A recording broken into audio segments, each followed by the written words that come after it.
வணக்கம். ஓம் நம சிவாயா. அனைவரும் கேபி அஸ்ட்ராலஜி யூடியூப் சேனலை சப்ஸ்கிரைப் பண்ணுங்க, லைக் பண்ணுங்க, கமெண்ட் பண்ணுங்க. இப்போ பார்த்தீங்கன்னா நிறைய பத்திரிகைகளெல்லாம் பார்க்கும்போது கடன் தொந்தரவுனால குடும்பத்தோட சூசைட் பண்ணக்கூடிய இதை நிறைய செய்தியை படிக்கிறோம். அதுக்கு என்ன காரணம்னு பார்த்தீங்கன்னா, ஒரு ஜாதகத்தில் 6ஆம் வீடு 8-12 தொடர்பு கொள்ளக்கூடாதுங்க. 8-12 தொடர்பு கொண்டவங்க கடனால பெரிய இம்சையாகி உயிர் இழக்கக்கூடிய தன்மையில கொண்டு போய் விட்டுரும்.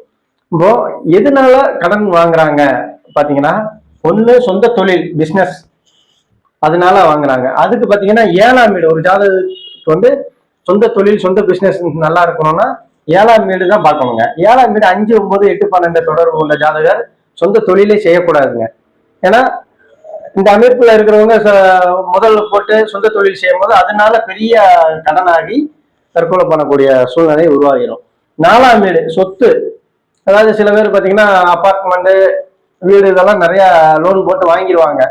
பார்த்தீங்கன்னா கடைசியில் பார்த்தீங்கன்னா அந்த லோனை கட்ட முடியாம சூசைட் பண்ணக்கூடிய அமைப்பு உண்டாக்கிடுங்க. அடுத்து 5-12ங்க. 5-12ன்னு சொல்றது ஷேர் மார்க்கெட் குறிக்கக்கூடியதுங்க. 5ஆம் வீடு ஷேரும் 12ஆம் வீடு முதலீடு.